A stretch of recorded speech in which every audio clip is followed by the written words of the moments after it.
Hi friends, it's Nancy from nancyferbshares.com.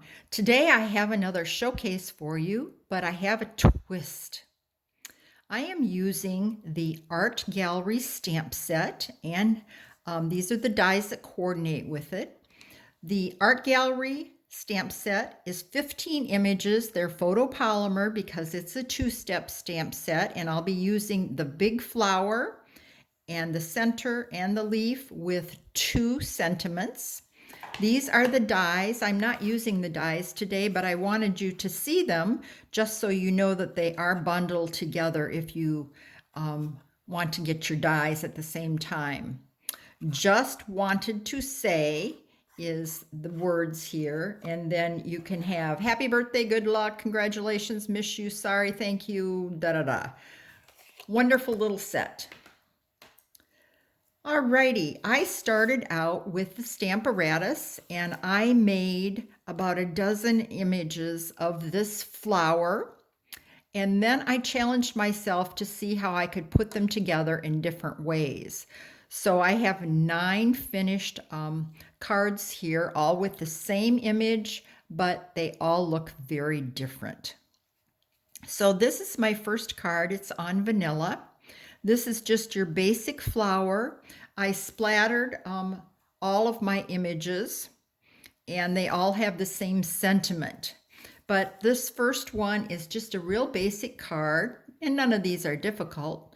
But I rounded the edges, and look at how it gives just a nice feminine feeling to that. I want to show you how to do this splattering. It's very easy. In the old days, we used to use a toothbrush and it was so messy. Well, just take your Stampin' Right marker in the color of your choice, and you want to take the brush tip, which is the one that has the thick line.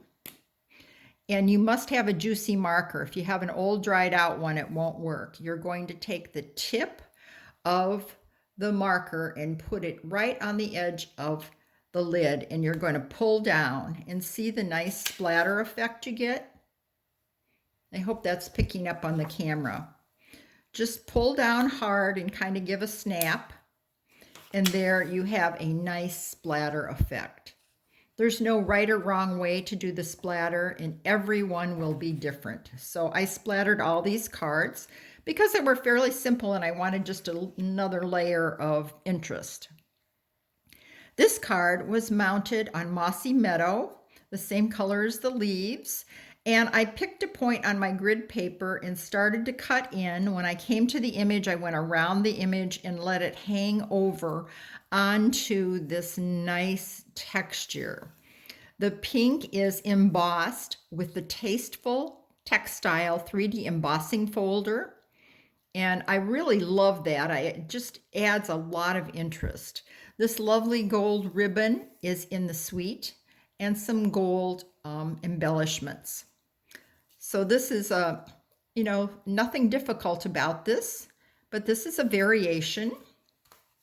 The next one, I used the square vellum doily, and I cut it corner to corner, and then I mounted it on each corner, and it kind of draws the eye down here to the sentiments, "You are lovely, happy birthday."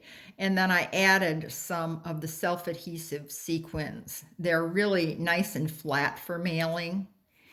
And then this is mounted on the Mary Merlot, the center of the flower color.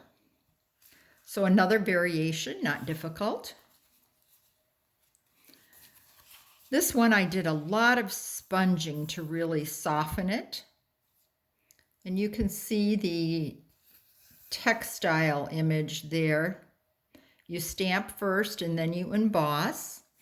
This layer is very easy. You cut the white layer and the green layer the exact same color, lay them down and just spread them, and you get the green popping out on just 2 adjacent sides, kind of a diagonal look to your design. And this draws your eye down to the sentiments. Okay. On this one, this is similar to the vellum doily. I took a rectangle of Mary Merlot and cut it. And this time you get an asymmetric corner, and those are diagonal with some rhinestones. And once again, this has the tasteful textile 3D embossing folder on the white layer. I just really think that adds a lot of interest to the card, a lot of texture. Now I changed colors a little bit on the Stamparatus, and I introduced Flirty Flamingo, which is brighter color. And this just has a little bow, and this braided twine is in the suite. No, I'm sorry, it's in a different suite.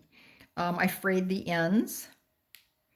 And I think that's a cheery little birthday card. When you're making a fairly simple card, if you double mount it, it really adds a lot. Same way with your wall art. When you double mount something you're hanging on the wall, it really adds a lot of depth and interest. This is a fancy fold. This particular card has a base of Flirty Flamingo, and this is embossed with the Scripty 3D embossing folder, which I use a lot. I love that. I have stacked the embellishments. These are the self-adhesive sequins, and there's a little gold embellishment in the center of each of those. I changed the format here from portrait to landscape. So in order to do that, I had to shorten it. So I had to remove the "You Are Lovely." So this one just has the happy birthday. But another variation. It's just so fun to challenge yourself. See how many different things you can come up with the same image. This is the lovely paper from the Fine Art Floral Suite. So pretty. It has the same flower design. This one I wanted to keep mostly white and very feminine, so I layered white on white and I popped it up with dimensionals. I used the white polka dot tool for a bow, and this is real nice and flat going through the mail, but yet it pops up when you take it out of the envelope. So this is a real pretty feminine card. And last but not least, this one kind of reminds me of a book. After I had done this score mark on the fold side, I scored 3/4 of an inch on the front side only, in 3/4 of an inch, and then put some embellishments there, and there's a sticky strip down inside of there to hold it shut. So when you open it, you have the feeling of a book, and I've rounded the corners, and I left this loose. I did not attach it. So if I were writing a short message or a little letter, I would have both sides to write on. So this is something a little unique. I hope I've given you lots of ideas, quick ways to make some simple cards. Get out that Stamparatus and make a bunch of cards, and then see if you can put them together in different ways. It's really fun and challenging. Thanks for stopping by today. Visit me at nancyferbshares.com. You can get tips, tricks, order, and join my team. Have a great day. Bye.